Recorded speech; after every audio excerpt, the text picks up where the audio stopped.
Cuenta la mitología griega que fue el todopoderoso titán Prometeo quien entregó y enseñó el don del fuego a la humanidad.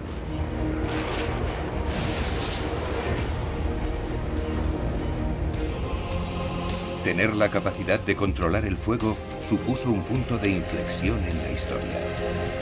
A partir de entonces sucedieron una serie de mejoras que llevaron a rompedores inventos y logros en la Edad de Piedra y suponen los orígenes de la civilización moderna. Momentos mágicos de la Edad de Piedra.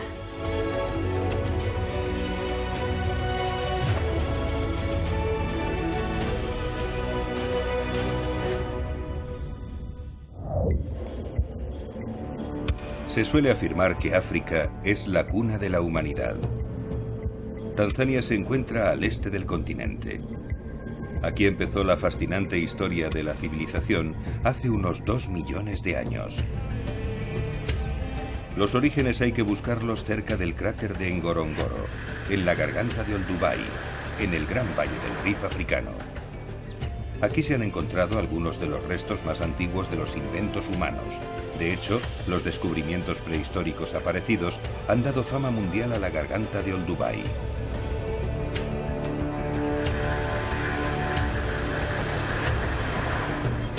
Gracias a la erosión de cientos de miles de años, antiguas capas de roca han terminado saliendo a la luz y han servido como una ventana al pasado.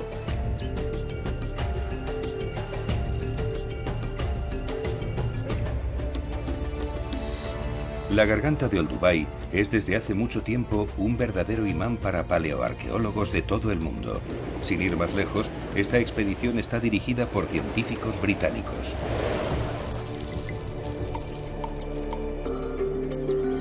Al frente del proyecto, Ignacio de la Torre, arqueólogo del célebre University College de Londres. Todo el equipo se esfuerza por desenmarañar los misterios de la humanidad en la prehistoria.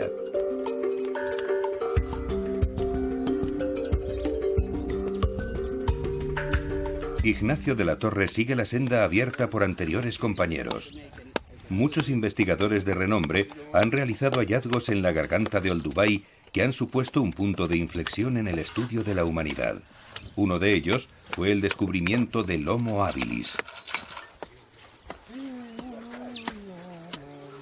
El Homo habilis es el primer representante de la especie conocida como el hombre. Fue el primer homínido o primer hombre en utilizar algo tan sencillo como una piedra para cortar. Las lascas más antiguas tienen cerca de 2 millones de años de antigüedad. Pero la aparición de su descendiente, el Homo erectus, marcó una fase nueva en el desarrollo humano. El Homo erectus inventó el hacha de mano, una herramienta que suponía un nivel superior a las lascas. Un sinfín de muestras continúan enterradas en las profundidades de la garganta de Olduvai. Una demostración más de que aquel hombre destacaba por su inteligencia. Crear un hacha de mano a partir de un trozo amorfo de piedra requería destreza e imaginación. La primera diferencia entre las herramientas de animales y las de humanos es que los animales no acostumbran a fabricar esas herramientas, sino que las usan. Por el contrario, los humanos las fabrican con sus propias manos. En este ejemplo de un hacha de mano, vemos cómo se ha buscado darle una forma puntiaguda, lo que indica que los humanos tenían intención de crear esa forma en concreto para un uso específico. Esto apenas lo encontramos en el reino animal, excluyendo a los humanos, claro. El hacha de mano supone un salto enorme en la historia de la civilización. De hecho, los expertos lo ponen por delante de la invención de la máquina de vapor y del ordenador. El hacha de mano es una herramienta fascinante. Se encuentra en varias zonas a lo largo de muchos periodos de la historia. Las más antiguas de estas herramientas datan de hace 1.600.000 años o 1.700.000 años y serían obra de los primeros Homo erectus. También hay alguna de hace más de 1 millón de años. Incluso los neandertales fabricaban hachas de mano y han aparecido por todo el mundo. La navaja suiza de la Edad de Piedra era una herramienta de uso múltiple. Se empleaba para rasgar pieles y pellejos, para partir huesos, hacer hoyos, quitar cortezas y escarbar raíces.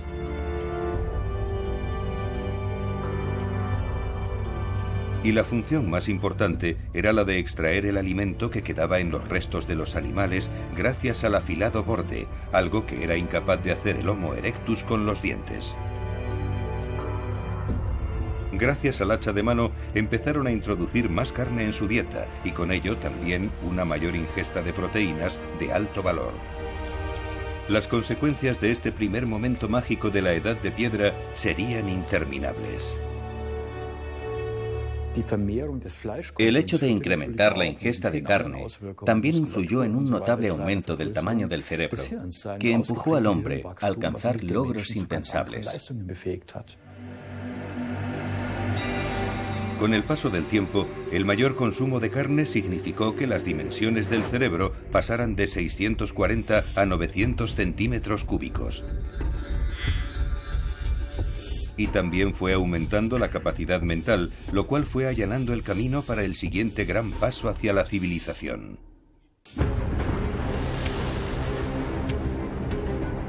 El origen hay que buscarlo en los rayos, en las lluvias de meteoritos y en las erupciones volcánicas, las formas naturales del fuego en la Tierra. Su descomunal potencia aterraba no solo a los animales, sino también a los primeros hombres. Pero entonces, quizá hace 1 millón de años, llegó un momento en el que la curiosidad humana prevaleció sobre el miedo a aquellos peligros mortales. El Homo erectus supo ver el inestimable valor de las llamas y decidió utilizarlo en su beneficio. Los humanos habían controlado el fuego.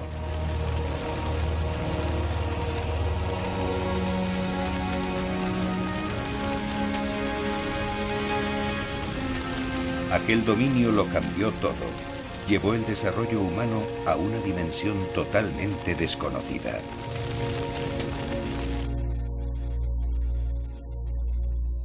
Los primeros hombres aprendieron a conservar el fuego.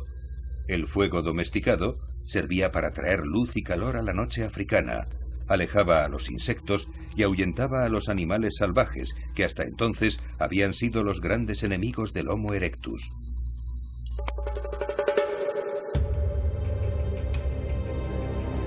Los restos de una de las hogueras humanas datan de hace 780.000 años.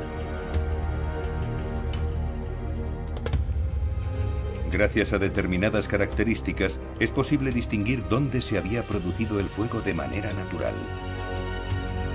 La ordenación de las piedras ennegrecidas y los restos de alimentos carbonizados, como semillas y huesos de animales, que aparecieron cerca de estas hogueras, demuestran que el Homo erectus había dominado el arte de hacer fuego.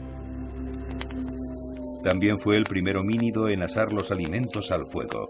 Esto suponía una doble ventaja: eliminar cualquier germen peligroso y facilitar la digestión a través de nuevas formas de cocinado, como hervir o asar los alimentos. Eso es indudable.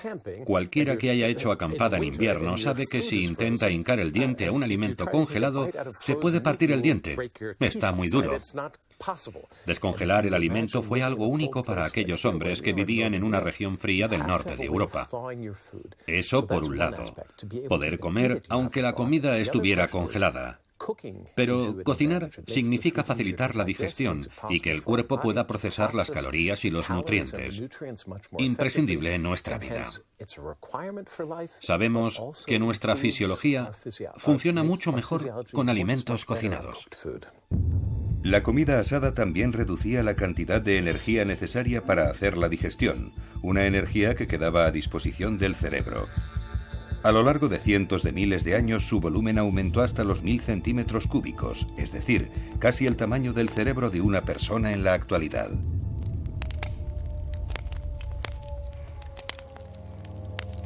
Pero las hogueras y las acampadas también tenían otras utilidades. Se convirtieron en puntos de reunión para la comunidad. Probablemente allí fue donde se forjaron los primeros vínculos interpersonales, con gestos, expresiones faciales y quizá las primeras formas del lenguaje. Tenemos que pensar que las hogueras servían también como punto de reunión social.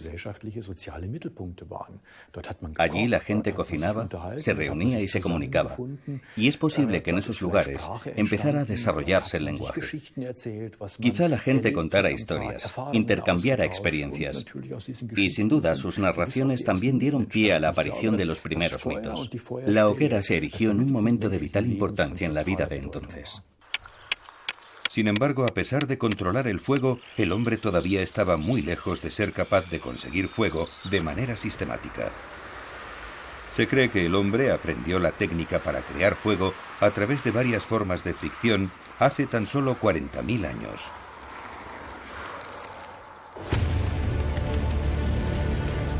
El Homo erectus se marchó de África hace 1 millón de años.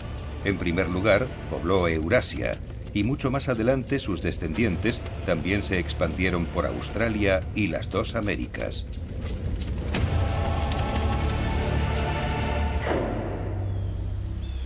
Hace 600.000 años, el Homo erectus llegó al centro de Europa, que entonces estaba atravesando un periodo interglaciar con temperaturas medias varios grados por encima de las actuales.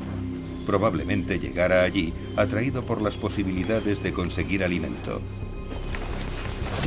Lo sabemos gracias al sensacional descubrimiento realizado en Schöningen, donde aparecieron lanzas de hace unos 300.000 años. Se cree que son las armas más antiguas de la historia de la humanidad. El yacimiento arqueológico se encuentra en la Baja Sajonia, en el noroeste de Alemania. En sus proximidades se ha construido un moderno centro de investigación donde se conservan valiosas reliquias. Las lanzas aparecidas han cambiado nuestra perspectiva sobre la evolución humana.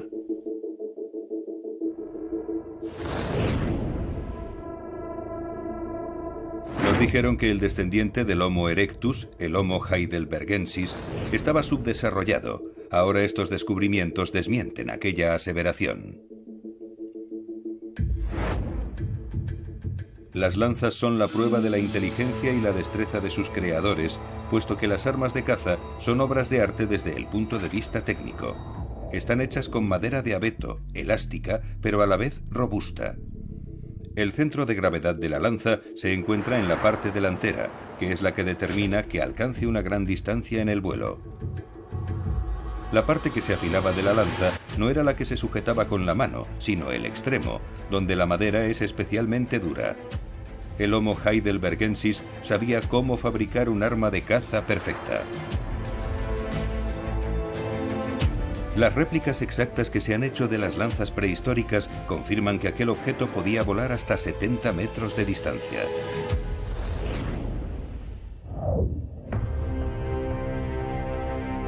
Todos los años los expertos descubren reliquias que tienen más de 300.000 años de antigüedad. En Schöningen, la civilización humana está adquiriendo rasgos desconocidos hasta la fecha. Los científicos también han descubierto un gran número de huesos de animales en la misma capa de terreno en la que han aparecido las lanzas, cerca de la orilla de un antiguo lago. Los restos ofrecen mucha información acerca de la biodiversidad de la región, pero también otro tipo de información. Gracias a los huesos, los científicos son capaces de determinar qué animales preferían cazar los habitantes de la Edad de Piedra. El Homo heidelbergensis solía cazar elefantes, rinocerontes, osos y tigres dientes de sable. No obstante, su presa preferida era el caballo salvaje. Hasta la fecha, los expertos han desenterrado más de 10.000 huesos de caballos salvajes. Estas cifras indican que en la Baja Sajonia había entonces un gran número de ellos. En vista de la gran cantidad de huesos encontrados, los arqueólogos estiman que las batidas de caza del Homo heidelbergensis en Schöningen supusieron al menos 2 toneladas de carne. Las marcas aparecidas en los huesos indican que cuando los animales eran abatidos, se procedía a extraer su carne empleando objetos cortantes hechos de piedra. Es probable que los caballos salvajes se acercaran al lago a beber. Los cazadores lo sabían y los esperaban agazapados.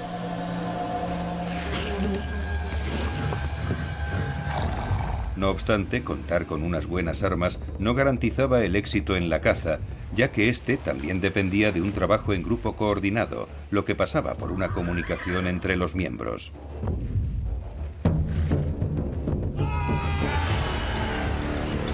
Gracias a Schöningen sabemos que el Homo heidelbergensis dominaba esta faceta. Sorprendentemente, sus destrezas se parecían más de lo imaginado a las del hombre actual.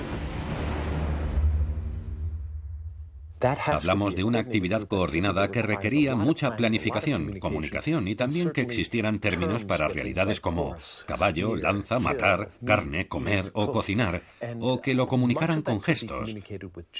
Pero, dejando a un lado si se empleaban palabras o expresiones faciales.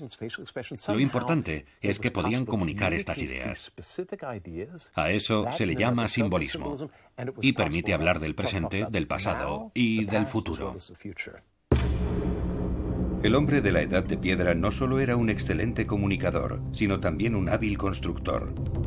En el norte de Turingia, en Alemania, los arqueólogos han descubierto restos de un pequeño campamento entre los que han aparecido recintos circulares, herramientas y hogueras. Este yacimiento aporta un novedoso prisma acerca de la vida en la era paleolítica. La imagen que tenemos del hombre de la Edad de Piedra, que vive en cuevas o en refugios rocosos, parte del hecho de que las capas de restos encontrados con miles de años de antigüedad se han conservado en mejor estado en esos lugares, mientras que en los lugares abiertos quedaron destruidos por la erosión. Aunque sabemos que en la Edad de Piedra utilizaban cuevas y refugios, también levantaban construcciones en el exterior y vivían en esos espacios tan humildes. Y también para el hombre de Neandertal. Descendiente del Homo heidelbergensis, apareció hace unos 300.000 años y se expandió por muchos países de Europa y Oriente Próximo.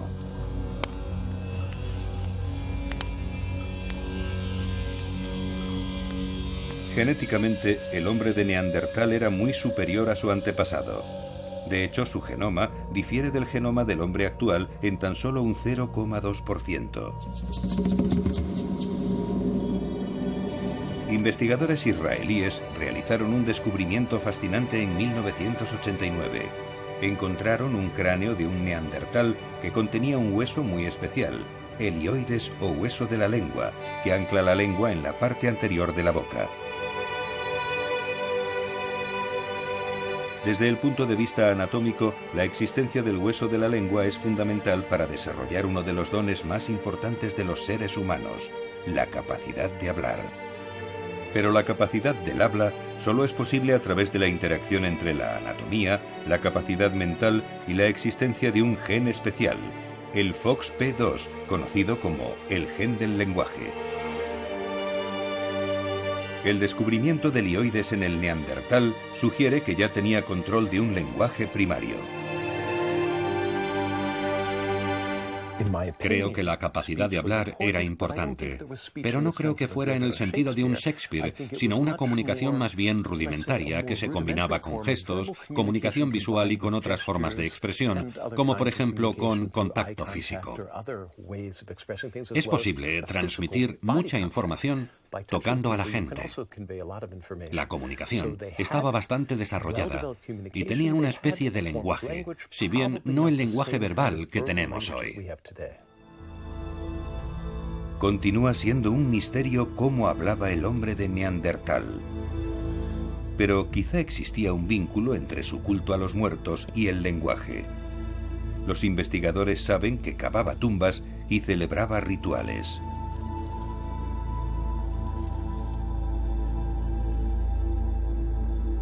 El primer entierro conocido de un ser humano tuvo lugar en Francia. El llamado hombre de la Chapelle fue enterrado a la edad aproximada de 50 años. Es probable que el hacha de mano que apareció cerca del esqueleto fuera un objeto funerario, pero también podría guardar relación con un ritual en el que se separaría la carne de los huesos de aquella persona. No muy lejos de la Chapelle, en la ciudad francesa de La Ferracie, encontramos el yacimiento funerario más importante de los tiempos de los neandertales. Está considerado el más antiguo de la historia de la humanidad. Los neandertales enterraron a 7 personas en él hace 50.000 años.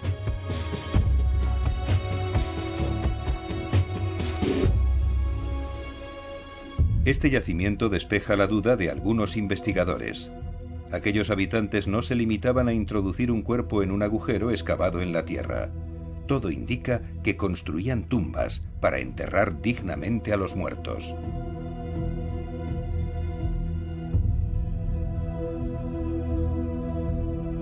En la Ferrasí aparecieron enterrados un hombre, una mujer y 5 hijos. El esqueleto del varón indica que tenía una constitución recia, pero lo que más información aporta es su mandíbula. Se han descubierto pruebas de abscesos y de dientes rotos. Su muerte podría haber estado provocada por una inflamación. Sobre el lugar del enterramiento apareció una roca tallada, una especie de lápida. Al parecer, incluso antes del Homo sapiens, los neandertales habían desarrollado ya la noción del más allá. Cuando moría un hijo, la madre o el padre, sin duda sentían emociones hacia ellos. Y los casos en los que el esqueleto ha aparecido doblado en un pozo y luego cubierto, creo que es un enterramiento deliberado.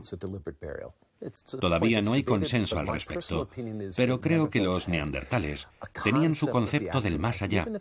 Quizá no fuera tan complejo como el que tenemos hoy, pero hay pruebas que nos hacen pensar que tenían alguna creencia protorreligiosa acerca de qué sucede cuando fallece una persona.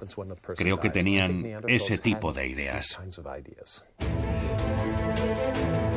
Mientras los neandertales poblaban grandes extensiones en Europa, en el este de África empezó a emerger otro tipo de homínido hace 200.000 años, el Homo sapiens.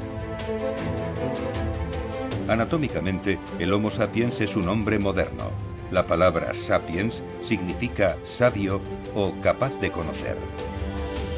Este hombre moderno se mueve por el deseo de descubrir nuevos horizontes, un deseo incluso más irrefrenable que el de sus antepasados.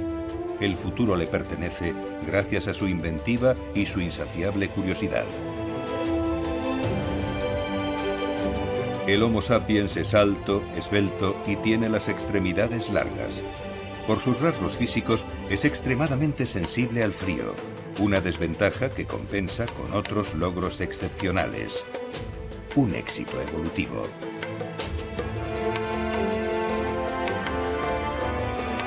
Hace unos 100.000 años, el Homo sapiens se marchó de su África natal, aparentemente en busca de un nuevo hábitat, como sus antepasados. Durante decenas de miles de años se expandió por toda la Tierra. Había llegado el hombre moderno y se quedaría para siempre.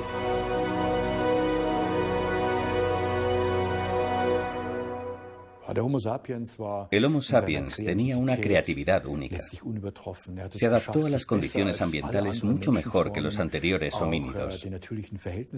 Los periodos fríos en Europa podían ser letales, pero logró amoldarse al entorno y fue muy creativo.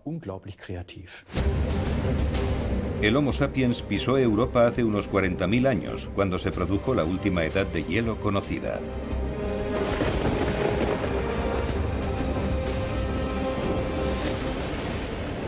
Si bien los neandertales sufrieron las inclemencias del frío extremo, el Homo sapiens logró adaptarse mejor y resultó vencedor del reto evolutivo. Desarrolló estrategias y pudo sobrevivir en un entorno inhóspito e inventó algo completamente novedoso: el arte.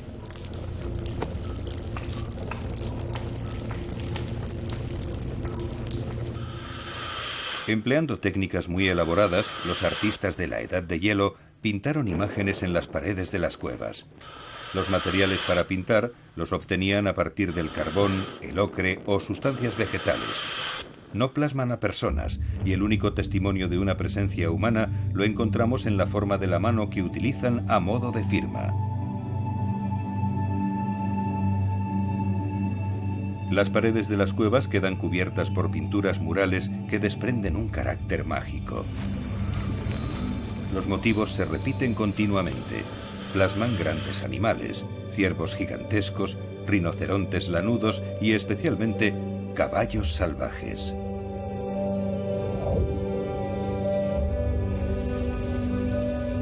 El Homo sapiens retrataba a aquellos animales de manera tan realista porque los conocía muy de cerca. Eran las criaturas que cazaba, que descuartizaba y que se comía tras asar su carne. Puede que fuera su manera de mostrar gratitud a la naturaleza por aquellos dones, o quizá fueran mensajes a los animales a los que adoraba como si fueran deidades. Es arte con mayúsculas. Es una representación de su entorno. Los animales que cazaban y a los que a veces representaban en movimiento o en perspectiva, y con tanto dinamismo y cromatismo que hablamos de arte con mayúsculas. Estas obras suelen aparecer en las partes más profundas de las cuevas, por lo que no fueron pintadas a plena luz del día. Imaginémonos, la luz de la antorcha parpadearía y aquellas imágenes parecerían fotogramas de una película. Es como si los animales adquirieran vida. Solo se puede explicar que pintaran aquellas imágenes por razones de ritos y cultos. Algunos expertos están convencidos de que una cueva de este tipo, con las paredes pintadas, era un lugar espiritual. Muchos creen que las cuevas eran lugares donde se celebraban ceremonias de iniciación y donde, como hacen los pueblos primitivos hoy, los jóvenes recibían una preparación ritualizada para su primera batida de caza. No deja de ser una suposición sobre la utilidad de las cuevas.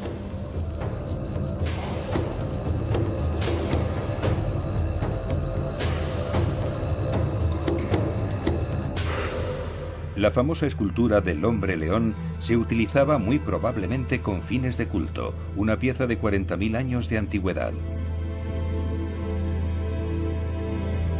La Venus de Hall Fels, con sus voluminosas proporciones, data de un periodo similar. Es la representación más antigua que se conserva de un ser humano. Son las esculturas más antiguas de la historia de la humanidad. Pero el Homo sapiens también inmortalizó caballos, aves acuáticas y mamuts en sus obras de arte. Estas esculturas hablan de la fauna prehistórica en Alemania. Todas han salido de cuevas situadas en una sierra, el macizo del Jura de Suabia, cuna del arte de la Edad de Hielo. La célebre Venus de Willendorf es tan solo 10.000 años más joven.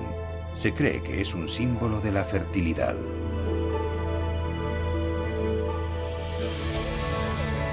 Al parecer, las estatuillas de Venus se hicieron muy populares durante la última edad de hielo. Han aparecido ejemplares de ella en toda Europa. Quizás se tallaban como reverencia a las deidades maternales responsables del crecimiento y de la reproducción. Pero los humanos no solo se dedicaron al arte en aquella fase de clima extremo. También inventaron la aguja de coser, un rompedor descubrimiento tecnológico y una de las armas más importantes en la lucha contra el frío.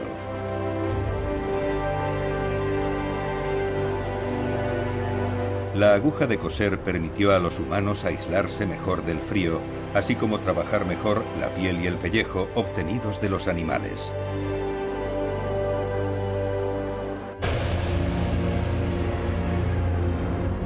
Hace 25.000 años, los humanos ya estaban equipados para afrontar el intenso frío. El invento de la aguja de coser les permitió adentrarse en regiones que habían sido inaccesibles por el clima.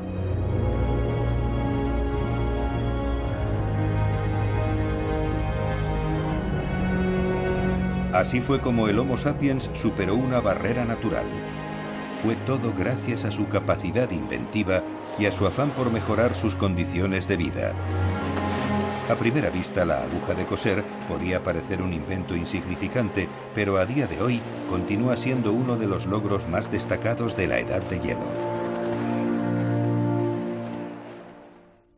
Es habitual encontrar agujas en los restos de la Edad de Hielo. He estado en muchos yacimientos neandertales y nunca han aparecido agujas de coser. Esto nos da a entender que se cubrirían con pieles curtidas para mantener la temperatura, mientras que los humanos modernos se cosían la ropa como siguen haciendo los esquimales. Disponer de ropa cosida te facilita la vida en un entorno tan gélido. Hace 20.000 años, el Homo sapiens realizó otro brillante descubrimiento, el propulsor de lanzas. En el extremo de la lanza se clavaba un gancho que a su vez encajaba en un agarre de madera. El hombre de la Edad de Hielo utilizaba este propulsor para cazar. Le permitía matar a distancia a presas de gran tamaño o a presas veloces. Las pruebas demuestran que las lanzas propulsadas con este utensilio llegaban a alcanzar los 180 metros. Una vez que has practicado, la velocidad de la lanza no tiene nada que ver.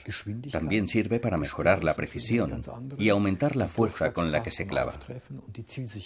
El propulsor funciona como una palanca y puedes enviar la lanza a largas distancias. Esto era crucial para la caza.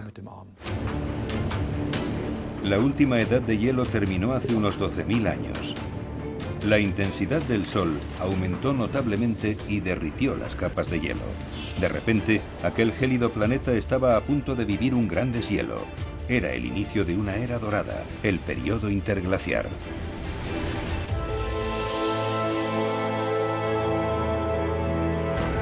En el llamado creciente fértil se produjo un hecho revolucionario que cambió el mundo para siempre. En Turquía se construyó el santuario de Göbekli Tepe, la primera estructura monumental en la historia de la humanidad. Este santuario religioso está hecho de piedra caliza. Gracias a la tecnología ha sido posible recrear un modelo informático tridimensional a partir de fotografías. El resultado es un complejo de unas dimensiones descomunales. Probablemente su construcción supuso un reto titánico. Un proyecto de esta naturaleza habría sido inconcebible sin planificación, mano de obra cualificada y una logística eficaz. No obstante, lo más sorprendente es que Göbekli Tepe fue construido por un grupo de cazadores y recolectores nómadas, así que este sería un santuario de cazadores. Esta idea queda reforzada por las columnas en forma de T que no tienen ninguna función arquitectónica, sino que son meramente pilares decorativos adornados con relieves de animales. Göbekli Tepe es un lugar maravilloso, porque aparece justo en el paso entre las sociedades agrícolas y los cientos e incluso millones de años de existencia de humanos, cazadores y recolectadores. Y justo entonces, cuando la agricultura está dando sus primeros pasos, un grupo numeroso de gente se reúne para construir monumentos de gran tamaño, con pilares en forma de T de varias toneladas. Poner en pie algo así es impensable sin un objetivo común y un sistema ideológico compartido. Y eso es algo que no existía en los miles de años antes, así que es un lugar muy importante.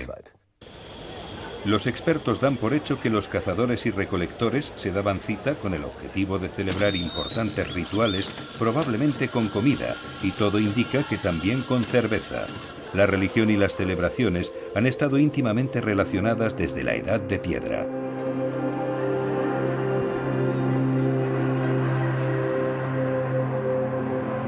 Pero asegurar el alimento a tantas personas suponía abrir nuevos caminos, y eso es precisamente lo que sucedió.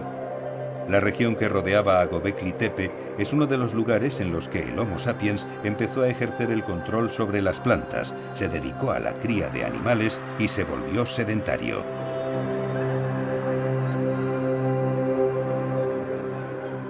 Lo más interesante de Göbekli Tepe es que allí se celebraban festivales religiosos, ya que marcó el inicio de este nuevo desarrollo. Antes de que se asentaran de manera permanente, ya se iban desarrollando este tipo de encuentros, dando lugar a que fueran apareciendo asentamientos de mayor tamaño. Esto significa que el sedentarismo empezó a partir de la celebración. Hace 12.000 años fue un hecho revolucionario, porque cambió la humanidad más que cualquier otro acontecimiento. Después de haberse pasado millones de años recorriendo el mundo como cazador y recolector nómada, el hombre inició de cero una nueva etapa. Así fue como la civilización dio un paso adelante gracias al Homo sapiens, que aprendió a construir viviendas de larga estancia, movido por el hecho de que la agricultura requería permanecer mucho tiempo en un mismo lugar. A partir de ese momento empezó a generalizarse el arte de la cerámica. Asimismo, emergió una sociedad basada en la división de las tareas y cada habitante aprendió a especializarse. En pocas palabras, la revolución neolítica lo cambió todo. El cultivo del cereal fue clave para superar uno de los mayores reveses en la historia de la humanidad. Los expertos están buscando respuestas en el estado de Sajonia-Anhalt. ¿Qué pasos dio el hombre de la Edad de Piedra para mejorar la calidad y la productividad del grano que plantaba? Una comparación entre la cebada para la producción y la cebada salvaje demuestra que los primeros agricultores realizaban una minuciosa selección y únicamente plantaban las semillas de espigas que se habían vuelto muy estables tras superar una mutación. Asimismo, también elegían las espigas que tenían más semillas. La cebada salvaje tiene 2 hileras. En otras palabras, cada espiga tiene 2 hileras de granos. La mutación genética transforma la distribución de 2 filas en una distribución de 6, lo que en teoría significa que el número de granos que se desarrollan en una espiga multiplica la producción por 3. Es decir, que si en un campo de cebada salvaje apareció una espiga con triple número de granos, no hace falta ser muy inteligente para decir: quiero trabajar con esta variedad. Esto significa que los agricultores de la Edad de Piedra se propusieron aumentar la calidad y la producción de sus cultivos. Este enfoque se mantiene en la actualidad, pero se desarrolló hace 12.000 años en Anatolia, al sureste de Turquía.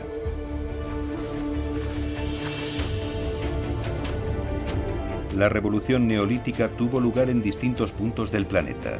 Sin embargo, no se debe tomar el término al pie de la letra. Es incorrecto utilizar el término revolución neolítica en el sentido de un cambio brusco. Fue un proceso que tuvo lugar a lo largo de decenas de miles de años, en los que el hombre conoció a fondo sus animales, sus plantas y su entorno. Si por el contrario hablamos del cambio a una vida sedentaria, de la cría de animales, del cultivo de plantas y de una vida rural, algo que se mantiene en la actualidad, entonces sí, fue algo revolucionario. Este cambio también queda reflejado en el desarrollo de los asentamientos prehistóricos. Hace más de 9.000 años se construyó el primer asentamiento de la historia en Çatalhöyük, al oeste de Göbekli Tepe. Allí llegaron a vivir alrededor de unos 8.000 habitantes.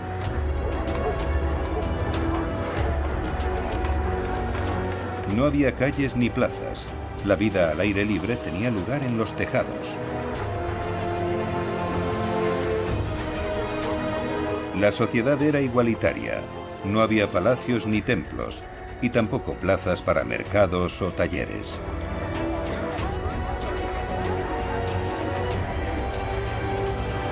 Cada hogar era autosostenible. Sus habitantes trabajaban de manera independiente, criando ganado o fabricando herramientas. Sin embargo, los habitantes de Çatalhöyük también tenían que lidiar con los problemas cotidianos, como eliminar los desechos y los excrementos.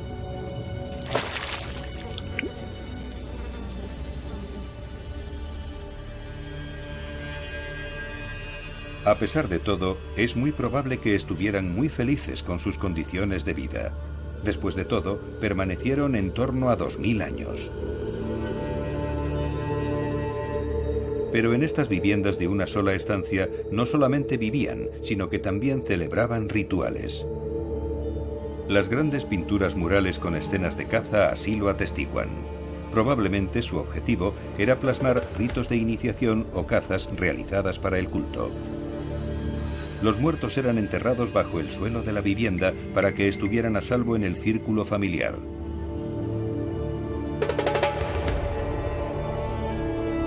Desde la perspectiva actual, el mundo de Çatalhöyük parece extraño, sorprendente y remoto. Los investigadores, por el contrario, tienen otra perspectiva. El desarrollo de los asentamientos neolíticos como el de Çatalhöyük fueron los cimientos de nuestro mundo moderno. Se podría decir que seguimos siendo neolíticos. Somos sedentarios, vivimos en pueblos, en ciudades o en grandes urbes. Vamos al supermercado a comprar alimentos que necesitamos, comida que otros producen para nosotros porque hemos asumido un papel específico en nuestra comunidad y en nuestra sociedad. En el fondo, todo esto también es la base de la vida neolítica. Está claro que han cambiado muchos aspectos, pero los cimientos los pusimos hace miles de años. Los expertos intentan averiguar cómo se trasladó esa revolución neolítica desde Anatolia a Europa. La paleogenética se centra en el estudio del material genético extraído de los esqueletos prehistóricos con el fin de determinar la relación entre individuos o grupos numerosos. El estudio genético también permite reconstruir los movimientos migratorios de los tiempos prehistóricos. En primer lugar, se extraen muestras de ADN de los huesos empleando una compleja técnica. Si el ADN está intacto, en una segunda fase se procede a su secuenciado.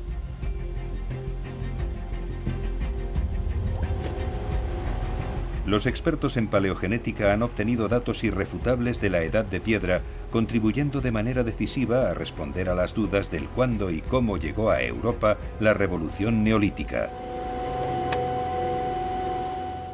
Hace unos 7.500 años tuvo lugar un gran cambio cultural en Europa. El hombre se convirtió en agricultor y se ha debatido sobre el tema.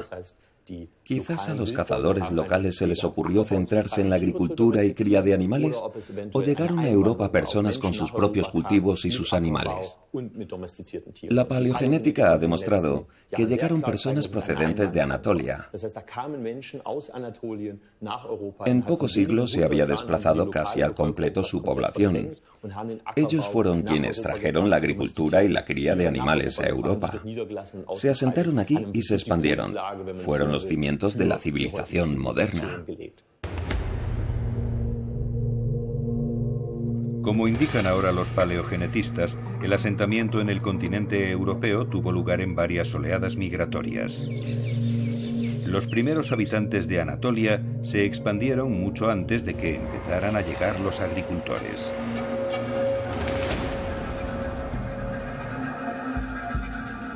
Vivían como los cazadores y recolectores con los que se encontraban a su paso. Esto cambiaría con la oleada migratoria que tuvo lugar hace unos 7.500 años.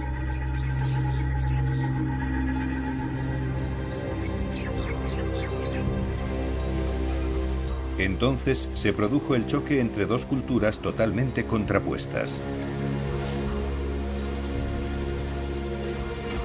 Los agricultores de Anatolia se toparon en su camino con los cazadores europeos, pero desconocemos si aquellos encuentros fueron pacíficos o violentos.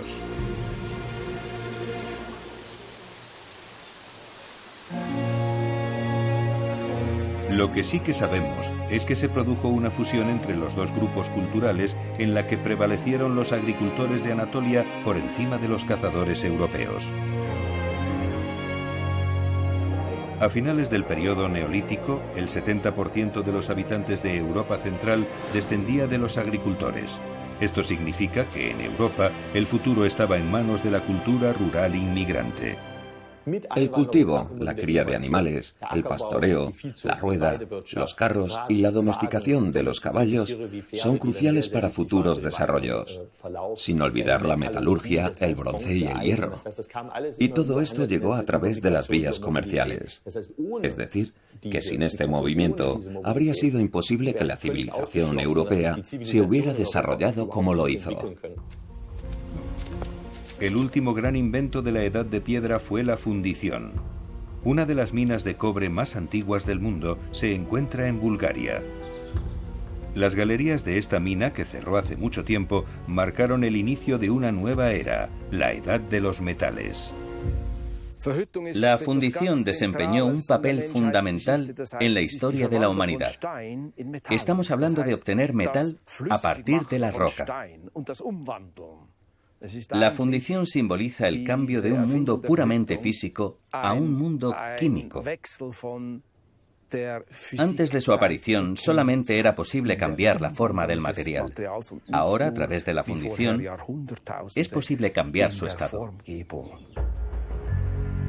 El requisito imprescindible será disponer de fuego a una temperatura de al menos 1100 grados. El hombre de la Edad de Piedra lo consiguió con la ayuda de sopletes. El cobre fue el primer metal que trabajaron aquellos habitantes. Esto significaba machacar el mineral y fundir el metal encontrado en él. Se soplaba durante varias horas para mantener el fuego a la temperatura requerida. El proceso de fundido terminaba cuando se podía retirar el cobre del mineral.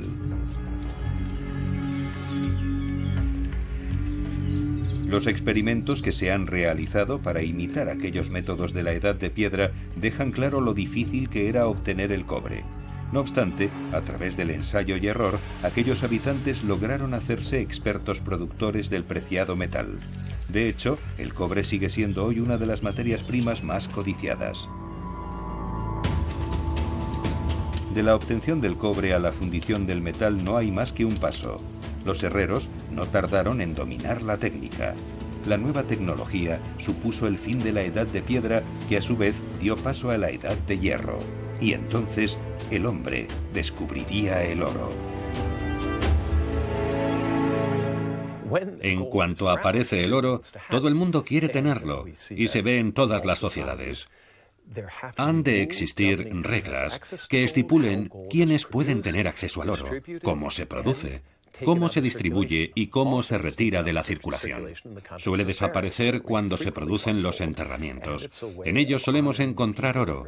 Cuando una persona poderosa fallecía, se la enterraba con objetos de valor como señal de respeto. Esto sucede en una gran variedad de contextos. El tesoro de Varna, en Bulgaria, es el descubrimiento más espectacular de oro. Se remonta al quinto milenio antes de Cristo y es único porque contiene más de 3000 objetos fabricados con oro puro.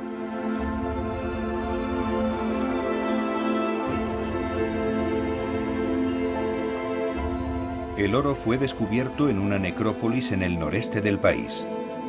El objetivo de las ofrendas introducidas en las tumbas era subrayar en el más allá el estatus y el poder del muerto.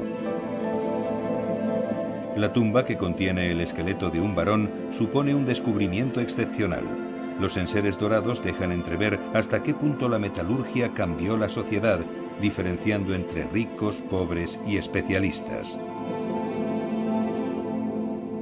Casi todos los aspectos de la sociedad reciben la influencia de los utensilios metálicos.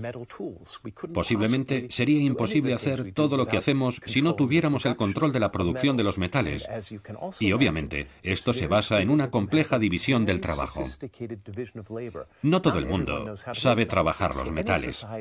Así que en todas las sociedades en las que se produce acero, bronce o hierro, hay expertos en ese trabajo. La especialización no existía en las primeras sociedades y supone la base de sociedades complejas con sistemas económicos complejos. La concentración de la riqueza va íntimamente ligada con esto.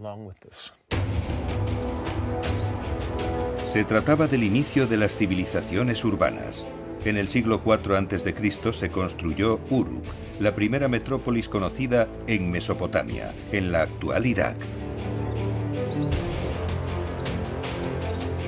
Templos y palacios, barrios de artesanos, plazas de mercado y barracones ocuparon una superficie de unos 6 kilómetros cuadrados. Se cree que aquí vivieron alrededor de 60.000 personas. Fue el primer lugar en el que los humanos experimentaron con la vida urbana.